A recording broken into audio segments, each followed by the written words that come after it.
Hello YouTube, in today's video I'll show you how to set up a saltwater aquarium from start to finish. Here we are starting with a Lifeguard 5-gallon to 8-gallon. Not really sure, I got this thing on OfferUp. But yeah, I got it used, just cleaned it all up. It is a 3-stage filtration system with the pump in the back. So this will be how to start one of these up. And I'm gonna be doing a saltwater tank on it.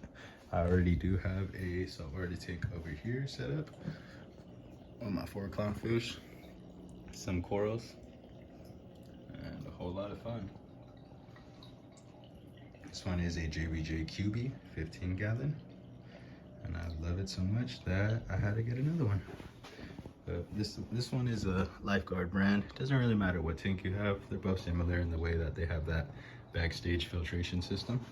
This is a bit smaller, so some of you people with nano tanks, here you go.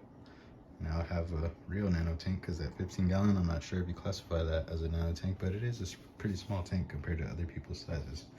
So we'll start off by cleaning the tank. If you do get a used tank, if it is new, you do want to rinse it out and clean it as well.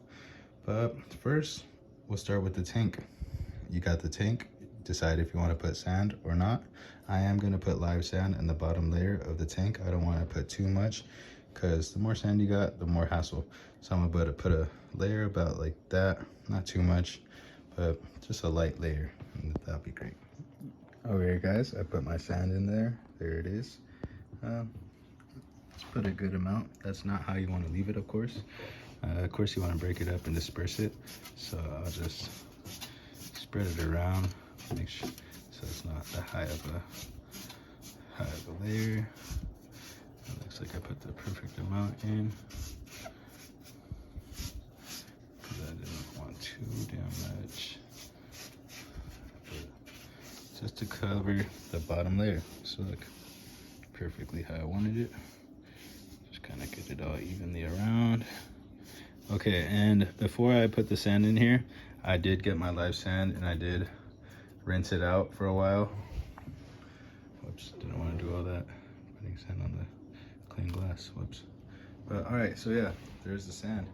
So like I said, I put probably put a little bit more than I said I was gonna put, but once it packs down, it'll go a bit lower.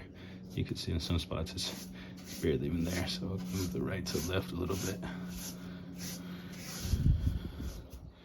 So like I was saying, I did put live sand in there. I rinsed it out thoroughly before. What I do is I put it into a big just a big, gallon jug, put the sand in there, just let it rinse under warm water for about till the water comes out, clear, crystal clear. So that is the next step on it. You want to add the sand, and then after that, I think you're gonna want to add some filtration, and I think we could go do the water next. So you'll see that in the next part. All right guys, I'll show you the rest of the things we got. So we got some foam, and we got the heater, tropical heater up to 20 gallons. So, and this is some filter foam, Greenland filter foam. That's just that. We're gonna use this pond matrix, fiber fill, and some carbon, and this heater, and we'll get to the fish tank. All right guys, so we're here back at the tank, and we got all our supplies that we're gonna be using on it. Got the filter fiber, that's gonna be the top floss of the filtration. We got the biological and mechanical filter foam. This is the carbon, my heater, and this is gonna be my pond matrix instead of using those ceramic rings. So I'll show you how I put that. All right, next we got, this is the pond matrix. Next we got carbon filter. Rinse that off. Put that right in there. That's fine right there. Got 1 stage, 2 stage, and then this will be the end of it. I have to put some of this pond matrix in the back. Usually I'll put it in a bag, but I don't really got any type of media basket or anything, so I'll just throw it back there.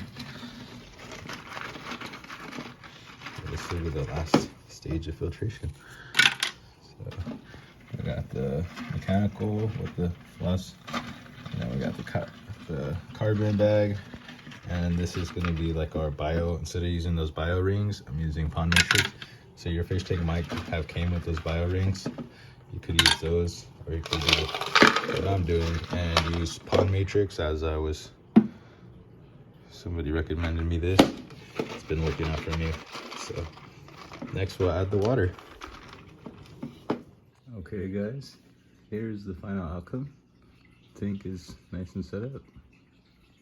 I do need some little extra water, so I have a gallon mixing over here of salt water. Got some RO water, put some salt in it, instant ocean sea salt. If this is what you guys need to do, this is what you guys need to do. Got a gallon.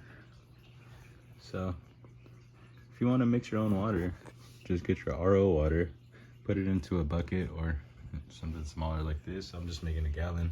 So I put a gallon in there, poured half a cup of salt per gallon, and then I have a pump in there just mixing it up. So I'll have that mixing for the next, maybe like, make sure you do it for at least over an hour. Some people say do it for 6 hours, a whole day, but I'm just saying at least do it over an hour. So I'll probably leave it overnight. So about 10 hours or so, wake up, dump it in if anything. So give it 10 hours, just mixing. I'm not in no rush, so no problem. I'll just leave it here. That's what you gotta do if you wanna mix your own. And then we'll just top it off. And the tank will be done from start to finish. And there you have it, guys. The tank is completely set up. Just got some light rocks put in there. And pumps on, little pump zone. Everything's functioning perfectly. Filters in the back, keeping everything nice and clean. Look at that, it's already turning color. That's how good it's working. So yeah, we'll just let this tank cycle and sit here for the next little while, and then I'll be ready for some corals and ready for a light, ready for a fish. There you go, everybody. Make sure you like the video, comment down below if you have any questions or tips, and happy reefing. Leave a subscribe down below. Bye-bye.